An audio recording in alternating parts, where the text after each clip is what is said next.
Hello दोस्तों, कल waste Bengal के कटिहार डिवीजन में रंगापानी और चाटर हाट रेलवे स्टेशन के बीच में जो गुड्स ट्रेन कंचनजंगा एक्सप्रेस को पीछे से टक्कर मारती है, उसका जो अपडेट आया है, लेटेस्ट अपडेट, ये मैं बताने की कोशिश करूंगा। तो अभी तक जो मेरे पास इन्फॉर्मेशन था, पिछले 2 वीडियो में मैंने आपको देने की कोशिश की, तब तक जो मेरे पास इन्फॉर्मेशन थी। अभी जो इन्फॉर्मेशन निकल के आई है रेलवे के द्वारा, मैं वो आपको देने की कोशिश करूंगा। तो सबसे पहले आपको बता दूं, ये जो घटना हुई है, इसमें जो लोको पायलट थे उनकी मृत्यु हो गई। अब आपको बताता हूँ ये घटना हुई कैसे और इसका क्या कारण था। आपने अभी तक देख लिया होगा जो कितने लोग मरे हैं, कितने घायल हैं, क्या ट्रेनें कैंसिल हुई है, वो सारा अपडेट आपके पास ऑलरेडी है। ट्रैक के रीस्टोरेशन का काम ऑलमोस्ट पूरा हो गया है। अगले हमको लगता है कुछ, जब तक आप ये वीडियो देख रहे होंगे तब तक ये रीस्टोर हो भी गया होगा, ट्रैफिक फिर से सुचारू ढंग से चलने लगा होगा। कल सुबह रंगापानी और चाटर हाट के बीच ऑटोमेटिक सिग्नल फेल्योर हो जाता है सुबह 5 बजे, और उस स्थिति में स्टेशन मास्टर के पास ये अधिकार रहता है कि वो TA 912 फॉर्म पे अथॉरिटी देते हैं कि आप रेड को पार कर सकते हो। तो ये घटना होने से पहले, ये घटना हुई है 8:55 में, 7 ट्रेनों को पास करवा चुके थे ये घटना होने से पहले। उसके बाद कंचनजंगा को भी ये TA 912 जारी किया गया और वो भी रेड सिग्नल को पार करते हुए जा रही थी। स्टेशन मास्टर ने मालगाड़ी के लोको पायलट को भी ट्रेवल अथॉरिटी TA 912 जारी किया था, जिसमें सभी ऑटोमेटिक सिग्नलों को पार करने की अनुमति दी थी। अथॉरिटी नंबर 4918 में स्पष्ट रूप से यह कहा गया है कि ऑटोमेटिक सिग्नल विफल हो गई है और आपको रंगापानी स्टेशन और चाटर हाट स्टेशन के बीच सभी ऑटोमेटिक सिग्नलों को पार करने के लिए अधिकृत किया जाता है। इस अथॉरिटी में उन सिग्नलों की संख्या भी शामिल थी जिन्हें मालगाड़ी पार कर सकती थी, और इसमें दुर्घटना वाला सिग्नल भी शामिल था। अब आपको बताऊं, इसमें टोटल 9 सिग्नल बीच में पड़ती है और ऑलरेडी कंचनजंगा जा रही थी। उसके कुछ देर बाद ही मालगाड़ी को ये अथॉरिटी दे दिया गया कि आप इसको पार करते हुए जाइए। इसमें एक नियम है रेलवे के, जो आप वो फॉर्म में देखोगे, अलग अलग फॉर्म रहती है, उसमें एक ये नियम है कि उसमें ये बताया गया है कि अगर आप इस सिग्नल को पार करते हो, सिग्नल फेल्योर होने के क्रम में अगर आपको पार करना है, तो हर एक रेड सिग्नल पे दिन के समय 1 मिनट आपको रुकना है और गाड़ी की स्पीड मैक्सिमम 15 kmph पे जानी चाहिए, और रात के समय में 2 मिनट आपको सिग्नल पे स्टॉप करना है और 10 kmph में आपको जानी है। तो आपको ये चीज समझना होगा। तो इसको कैसे फॉलो किया जा रहा था? क्या ये कंचनजंगा के loco pilot, assistant loco pilot इसको फॉलो कर रहे थे? क्या गुड्स ट्रेन के लोको पायलट और assistant loco pilot, train manager, क्या इससे अवगत नहीं थे? ये क्या नियम है? इनको जो फॉर्म दिया गया है, ये जो आप देखोगे रेलवे का डॉक्यूमेंट, इसमें कहीं भी स्पीड का जिक्र नहीं किया गया है। यही आपको दूसरा फॉर्म एक दिखाता हूं, इसमें स्पीड का जिक्र दिया हुआ है जो मैंने गूगल से निकाला है। तो हो सकता है लोको पायलट को ये निर्देश ही नहीं दिया गया कि आपकी स्पीड कितनी रखनी है। उनको ये अथॉरिटी मिला कि आपको सिग्नल ये खराब है, आप इसमें लेके जाइए, तो उनको ये लगा होगा। अब देखो, लोको पायलट है नहीं, अब CRS जब जांच करेगी तो इसमें ये चीज निकल के आएगी कि स्पीड इतनी ज्यादा क्यों थी। गुड्स जो ट्रेन टक्कर मारी है कंचनजंगा को पीछे से, 45 kmph में हिट की है, और उससे पहले इमरजेंसी ब्रेक लगा था कि नहीं लगा था। हो सकता है स्पीड, जैसा मैंने आपको बताया था, 55 अराउंड 60 के करीब में होगा, और रुकते रुकते वो 45 में हिट की है। मौसम भी खराब था, विजिबिलिटी क्लियर नहीं होने के कारण ये स्पीड से जा रहे थे और गाड़ी को कंट्रोल नहीं कर पाए।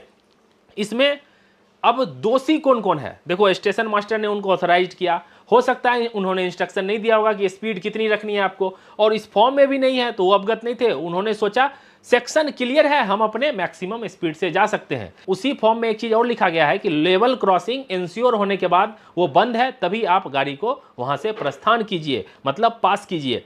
तो यहां पे पूरा सिस्टम में मैं कहूंगा सबकी गलती है, सारे लोग फेल हो गए इसमें। आपको पास्ट की अगर घटना याद हो, आंध्र प्रदेश में वर्ल्ड कप के टाइम में एक इसी तरह पैसेंजर ट्रेन दूसरे पैसेंजर ट्रेन को टक्कर मारती है पीछे से, उसमें करीब 27-28 लोगों की मौत हो जाती है। सिमिलर केस मुझे यहाँ पे ये दिख रहा है। वहां भी सिग्नल खराब था, लोको पायलट को ये ऑथोराइज किया गया था कि आप जाइए, और आगे जो ट्रेन खड़ी थी उसमें पीछे से जाके इन्होंने टक्कर मार दिया। यहां भी सेम टू सेम यही केसेस निकल के आ रही है। तो क्या काउंसलिंग नहीं की गई थी? मतलब ये अगर नियम है तो उनको बताया क्यों नहीं गया कि आपकी स्पीड इससे ज्यादा नहीं होनी चाहिए?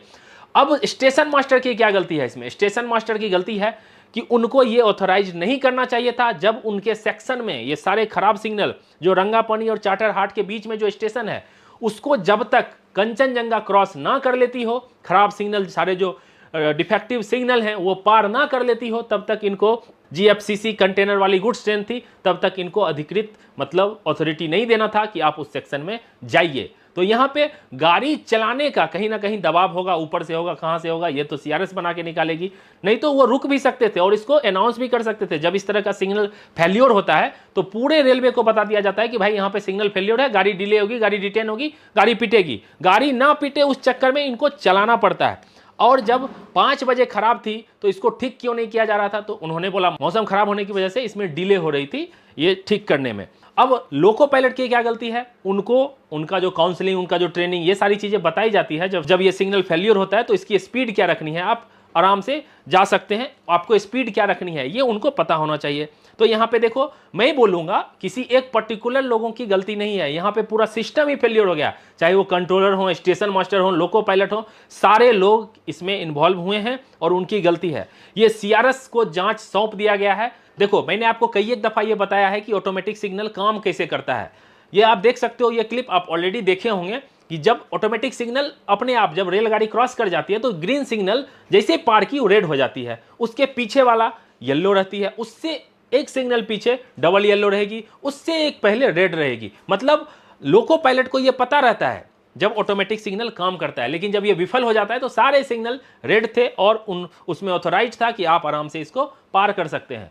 तो रेलवे में इस तरह की घटनाएं को अनदेखा क्यों किया जा रहा है? हमने सोचा था बालासोर के बाद अब कोई घटना नहीं होगी, उसके बाद बिहार में घटना होती है, आंध्र प्रदेश में घटना होती है, और ऐसी घटना पे नजर इसलिए सब लोगों का जा रहा है क्योंकि इसमें कैजुअलिटी इन्वॉल्व है, पैसेंजर ट्रेन इन्वॉल्व है। बाकी देखा जाए तो गुड्स ट्रेन तो होती ही रहती है, डिरेल होती रहती है, एक्सीडेंट होती रहती है, लेकिन उसको कवर करने वाला, उसके बारे में बात करने वाला कोई नहीं है। तो रेलवे का सिस्टम क्या कर रहा है, क्यों नहीं इस पे काम किया जा रहा है? रेलवे अभी इतना एडवांस हो रही है, सब कुछ बताया जा रहा है, ये मैं एडवांस कर दिया हूं, सेमी ऑटोमेटिक स्पीड ट्रेन आ रही है, बुलेट ट्रेन आ रही है, हम टेक्नोलॉजी से इसको ये कर रहे हैं। तो टेक्नोलॉजी से कर रहे हैं तो आप एआई का क्यों नहीं यूज कर रहे हैं? आजकल सब जगह एआई का यूज हो रहा है, आर्टिफिशियल इंटेलिजेंट, आपको पता है, उसके पास सारा डेटा फीड करिए, मतलब एक्सपर्ट लोग हैं इसमें। देखो, हर एक स्टेशन के पास डेटा लॉगर लगा रहता है, कौन सी इंजन कितने में क्रॉस की, सब रहता है, ये सारा डेटा अवेलेबल है रेलवे के पास। ये मेरा रेलवे से सजेशन है, अगर एआई यूज करने लगे तो इस तरह की घटनाएं को टाला जा सकता है, क्योंकि वो रेलवे को हेल्प करेगी डेटा लॉगर के डिवाइस से कि ये लोको अभी क्रॉस की है, ये ट्रेन क्रॉस की है, और उस तरह से वो अलर्ट भेजेगी स्टेशन को, स्टेशन मास्टर को, कंट्रोलर को, अपर लेवल तक ये जाना चाहिए रेलवे के द्वारा, और इस तरह की घटनाओं को टाला जा सकता है। दूसरा सजेशन, कवच। आप सोचो 2020-21 से इस पे काम चल रहा है और आज 24 चल रहा है, सिर्फ 1500 किलोमीटर पे कवच ऑलमोस्ट रेडी हो गया है। पिछले साल 6000 किलोमीटर तक इसका टेंडर ऑलरेडी पास किया जा चुका है और इस पे काम रेलवे के द्वारा कहा जा रहा है चल रहा है। कितना चल रहा है, इस पे प्रायोरिटी देनी चाहिए, लेकिन इसमें आपको कोई हरी झंडी दिखाने का मौका नहीं मिलेगा, आपको कोई इसमें पीआर स्टंट करने को नहीं मिलेगा कि कवच हमने लगा दिया, क्या दिखाओगे? लेकिन सेफ्टी के लिए कवच पे ज्यादा जोर देना चाहिए, सारा चीज को भूल के।